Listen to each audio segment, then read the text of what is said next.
Mais en fait, comment les arrêter? Puisque même ça leur fait plus effet. Ils avaient tout pour reconnaître un bon vieux match du PSG. Un joueur qui leur appartient mais qui n'est plus dans le club, qui vient leur faire la misère. Il était tellement déchaîné jusqu'à mettre toute son énergie sur ce duel aérien pour venir faire marquer Richarlison, ainsi inscrivant le premier but. Mais vu qu'il faut faire chier le PSG, après la mi-temps, il vient mettre le 2-1. Le PSG revient au score et enchaîne 2 buts par-dessus. Il revient encore une fois. Ça sera pas suffisant face à ce mec qui met son hat-trick aujourd'hui, qui n'envoie pas un banger, qui n'envoie pas 2 bangers, qui clôture avec son penalty et se montre véritable leader de cette équipe du Paris Saint-Germain. Accompagné d'un João Neves exceptionnel à la récupération, d'un but très important, d'un William Pacho, d'ailleurs le maillot on n'en parle pas assez, c'est juste incroyable. Toujours heureux quand ça se passe pour lui, qui vient marquer un but dans un gafouillage, d'un Fabien Ruiz aussi, qui n'hésite jamais quand il y a une opportunité à prendre.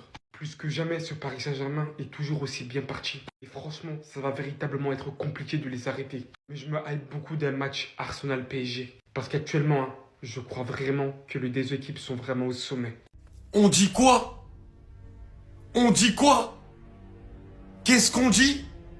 De quoi on parle? Comment peut-on qualifier cela? Quel adjectif peut-on trouver pour parler de cela? Tonitruant, affolant, sonnant, choquant, traumatisant. Mais moi je le dis, moi je le mettais pas dans le débat Pedri, mais là en plus Pedri est blessé. Là il est dans le débat et sur le début de la saison, il est même passé devant. Il a fini 3e au Ballon d'Or, mais j'ai l'impression que c'est pas assez. Et le pire, c'est que j'ai l'impression qu'il est encore plus complet dans son jeu que la saison dernière. Parce qu'on savait, depuis Porto, on savait que ce mec-là, il avait une frappe de balle exceptionnelle. Mais on le voyait peu. Au tout départ, quand il y avait Messi, Neymar et Mbappé, sa première année, on l'a quasiment pas vu. La saison dernière, on l'a pas trop vu non plus, mais on commençait à le voir quelques fois. Et là, les 2 buts qu'il met, ils sont à l'entrée de la surface. Mais le premier but, il est grandiose. C'est une frappe, la barre, elle tremble et ça rentre. Les filets, ils tremblent, tout tremble. Et le deuxième but, pareil. Le crochet, le pied gauche, c'est la technique, c'est maestro, c'est grandiose, c'est extraordinaire. Mais moi, j'ai plus les adjectifs pour qualifier ce mec. Il est beaucoup, beaucoup trop fort. Ah là là là là, j'en ai marre, j'en ai marre, j'en ai marre. Pourquoi on est la seule équipe à se faire presser? Le PSG, ils ont tabassé Tottenham. Vitinha, il a mis un triplé. Un triplé. Un but, 2e frappe et un penalty. Comment j'ai pu compter sur une équipe qui a un maillot jaune fluo? Un maillot stabilo. La tête de homme. Pourtant, dans un match comme ça, Randal Colomani, il a mis un doublé. À partir de ce moment-là, tu te dis, il a mis un doublé, c'est bon, c'est fait. Non! C'est vraiment une équipe de losers, Tottenham. C'est pas possible. Ils savent pas rester dans leur match. Une fois, Vitinha, il te montre que voilà, il est en position axiale, il peut tirer. 2e fois, tu te fais avoir de la même façon, mais tu retiens pas des erreurs. 8 watch annulé. On va tous aller dormir. Pressing que pour le Barça, finalement, cette semaine. Très bien.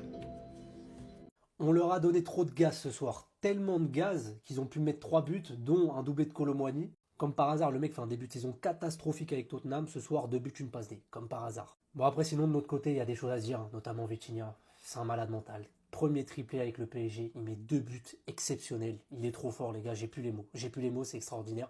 Malgré sa perte de balle qui offre le 3e but à Tottenham, quel match. Pareil, mention à Quentin Djantou. Alors, il fait pas un match exceptionnel, mais il fait quand même la passe D sur le premier but. Et je trouve qu'il s'est bien débrouillé en première mi-temps, malgré le fait qu'on n'était pas bon. Voilà, il a tenté des choses, c'était correct. Après, c'était un match compliqué pour lui, mais comme pour toute l'équipe. Qu'est-ce que vous voulez que je vous dise? En première mi-temps, il y a des gens, ils l'ont insulté pour le but, alors qu'il n'y avait rien à voir avec ça. Mais en deuxième, voilà, il est fautif sur le 2e but. Il fait une sortie hasardeuse. Chevalier, frérot, je sais plus quoi dire, ça me rend ouf.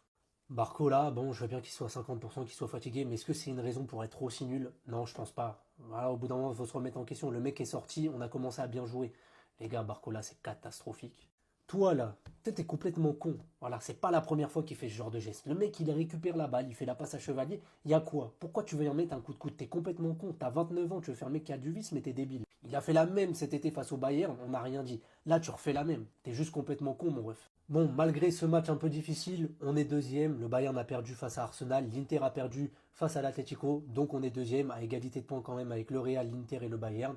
Mais on a une meilleure différence de but, donc ça c'est une bonne chose. Ça prouve quand même que malgré le fait qu'on vit des matchs compliqués, où tu sens que c'est un petit peu difficile physiquement, on est quand même une grande équipe parce qu'on arrive toujours à se dépatouiller de ces situations-là, et ça c'est une bonne chose. Parce que je vois sa vie. Profitez, profitez. Vitinha triplé, Kolo Muani 2 buts, une passe D, Mbappé quadruplé, en mettant un triplé en 6 minutes 42. Cette saison, il a 27 buts, 5 passes D. Non, profitez. Vinicius double passeur, Aubameyang doublé. Quand je repense au fait qu'on a dû se séparer de lui pour se faire un petit billet et je me dis qu'on a gardé Ferran Torres et que je vois qu'Aubameyang est encore actif et clutch, ça me fait mal. Le Barça avait le choix entre Alvarez ou Ferran Torres. Ils ont malheureusement préféré miser sur Ferran Torres qui joue à City. Maintenant, on peut que faire du lèche-vitrine, il coûte trop cher. En plus de ça, il est buteur ce soir. Il fait un très bon début de saison. Guirassy doublé. Koureya hier, il a été injouable, MVP. La cerise sur le gâteau, c'est leur crack qui nous a allumés. Non, franchement, je vois tout le monde est heureux, tout le monde kiffe, tout le monde profite. Mais sachez juste une chose, c'est éphémère. C'est éphémère. Profitez bien, faites la fête. Il y a encore beaucoup de temps. Il reste 3 matchs. À Carré, tout le monde a enjoy sauf nous. Tout le monde. Ah les gars, j'ai envie de péter un câble. J'ai envie de péter un câble parce qu'on est loin. On est très très loin quand je vois le niveau en Europe. Enfin bref. Sinon vous les gars, vous en pensez quoi? Ramenez-vous sur Snap Instant, on s'ennuie. Le niveau en Europe cette saison, c'est pas des lol. Arsenal, PSG, Bayern. Franchement, c'est du costaud. Et nous les Barcelonais, on doit rentrer dans les calculs maintenant. Il nous reste 3 matchs. On est 18e. On a 2 matchs à domicile, 1 à l'extérieur. On a le droit de perdre aucun match. Aucun. Parce que plus on est bas, plus on nous donnera un méchant en 8e. Et quand je vois le niveau du Bayern, d'Arsenal et du PSG, Arsenal qui s'impose actuellement comme la meilleure équipe du monde, premier de Première Ligue, premier en Ligue des Champions, et le PSG qui s'accroche malgré tous leurs blessés. On peut qu'applaudir, mais s'il y a bien un truc qui me réconforte au moins, c'est que nous ne sommes pas les pires. C'est la crise totale à Liverpool, malgré un mercato à 500 millions. Et qu'en plus de ça, Liverpool, il leur reste l'Inter à jouer. Et Marseille, ce ne sont pas des matchs faciles. Et vu leur niveau, ils sont capables de les perdre. Et le dernier truc qui me remonte un petit peu le moral, même s'ils ont pris les points, c'est que Madrid, c'est pas fiable à 100%. Mais le plus important, c'est qu'ils sont 5e. Mais attention, il y a des gros matchs qui arrivent en Liga et on n'est qu'à 1 point. Donc ne nous sous-estimez pas à cause de ce qui s'est passé contre Chelsea. Vous savez tous très bien que la Liga, c'est différent. Et franchement, la Champions, c'est hard. On va devoir faire des calculs pour voir si déjà le top 8, c'est possible. Au pire des cas, c'est les barrages. Sinon, vous les gars, vous en pensez quoi? Ramenez-le sur sa patience, on s'ennuie.